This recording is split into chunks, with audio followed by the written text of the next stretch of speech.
Hi there, welcome to my video on learning theories. There are 4 that we need to know about. See if you can name them. Operant conditioning, Thorndike's laws, cognitive learning theory, and Bandora's observational learning or social learning theory. Before we get going, we do need to know about reinforcement. Okay, it's not necessarily on the specification, but understanding of what it is required. So if you have a read of that, okay, so positive reinforcement is a presentation of a pleasant stimulus or a satisfier to the performer after the desired response is given. For example, praise or a tangible reward for a high work rate in hockey. Okay, so there's a reinforcement for that stimulus response. Okay, we talk about making sure that we give a positive reinforcement for that. We could also look at negativity and negative reinforcement. It's a presentation of an unpleasant stimulus, or an annoyer is a technical term.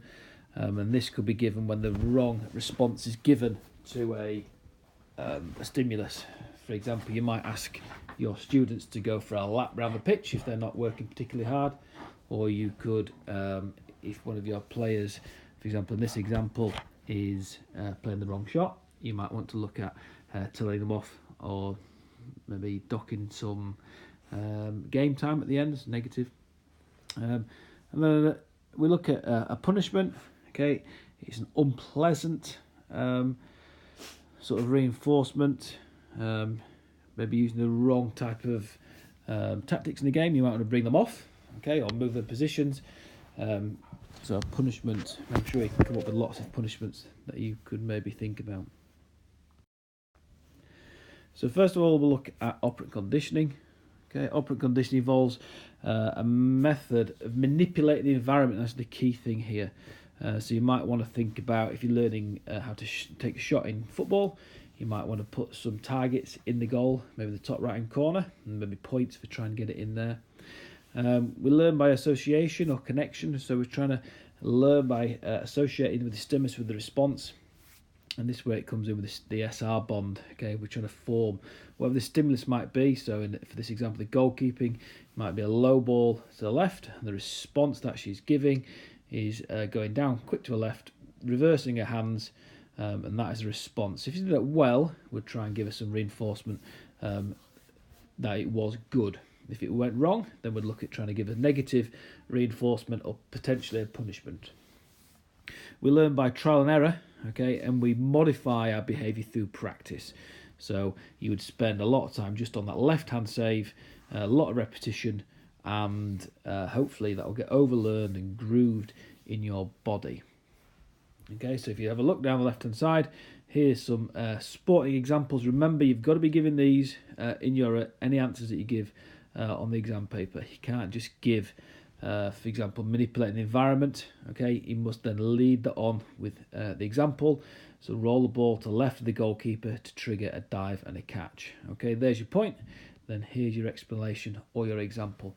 So that is operant conditioning.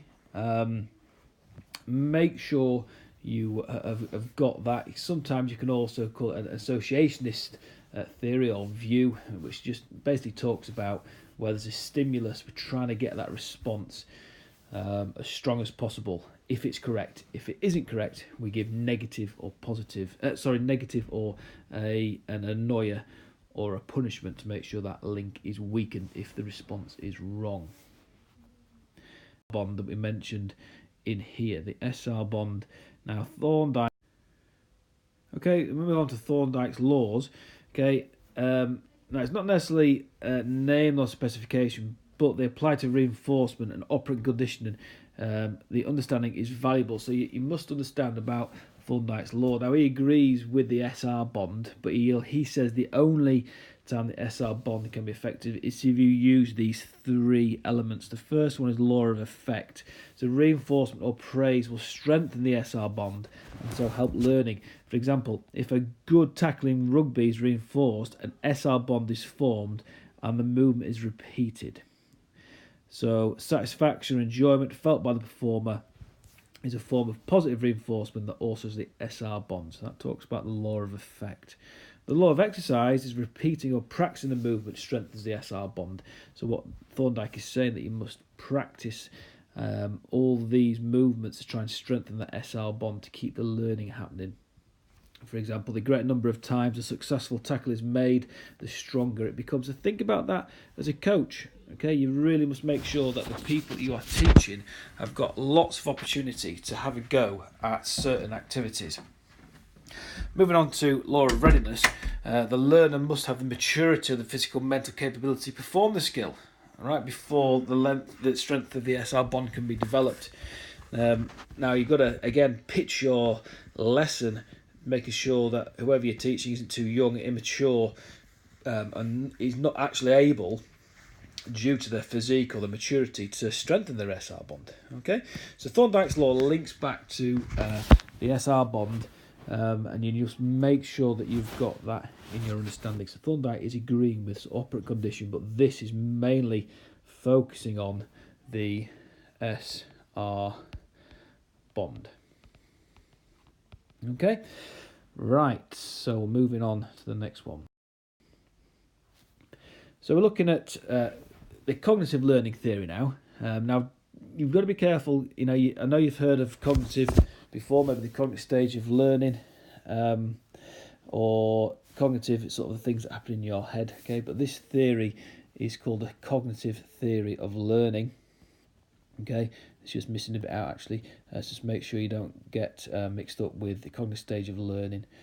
So the cognitive learning theory states that it's your best learning skills when you present the whole problem to the coach. Okay, you're not breaking it down, you're not changing the environment, you're making them go for it. So this example here on the board is a rugby scrum. What they could have done is maybe just worked on the front three, and these lot could have gone to something else, or number 8 could have come off, or 7 or 6, what number he is, and he could break it down. Now, what the cognitive learning theory is suggesting is that we give the learners everything, okay, and it's up to them to try and work things out.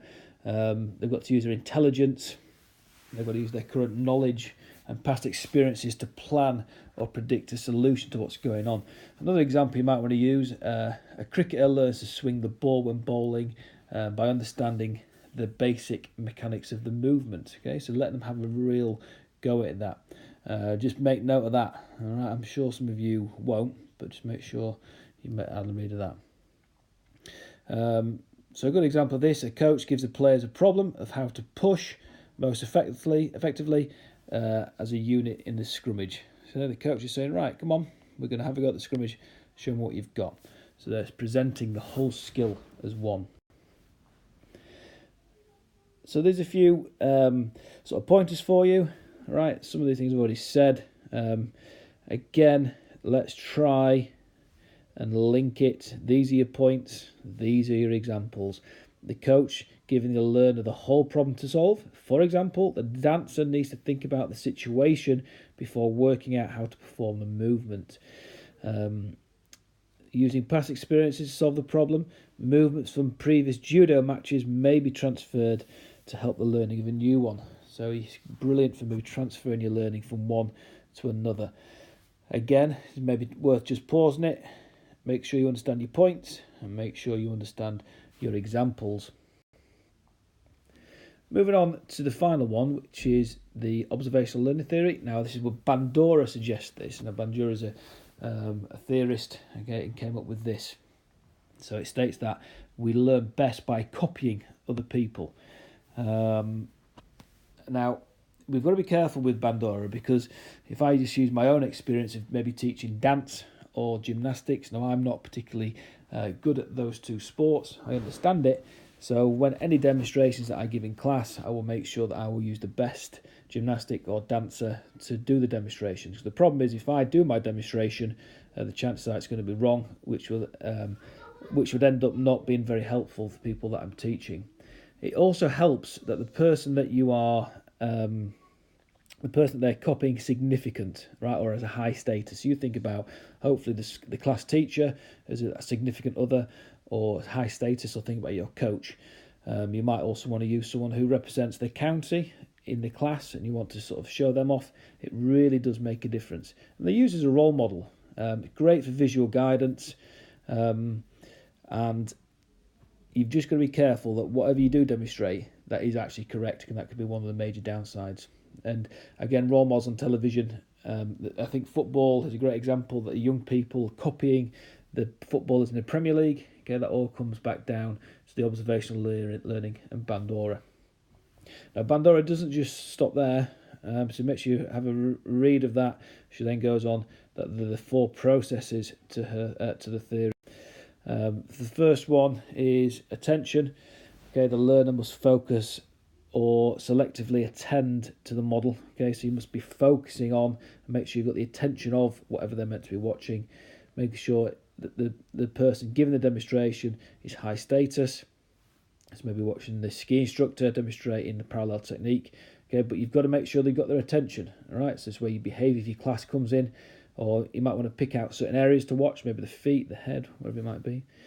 Okay, then the retention, number 2, the learner needs to remember the demonstration. Repetition of the demonstration helps memory.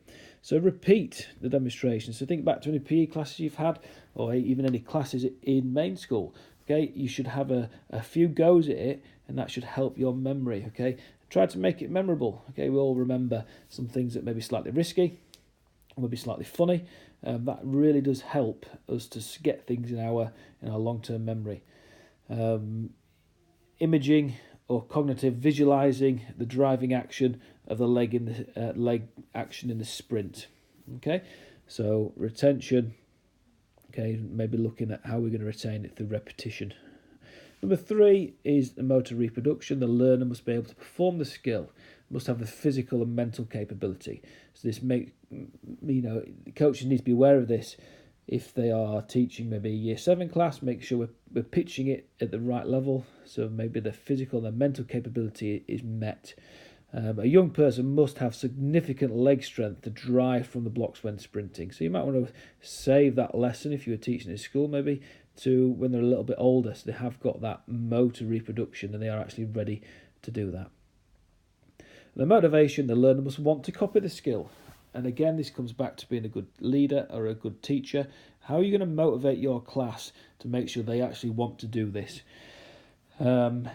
You might want to make, they've used the example of the ski technique. It looks attractive. So the people who are learning to ski will look at it and go, I want to be like that person because it looks fantastic.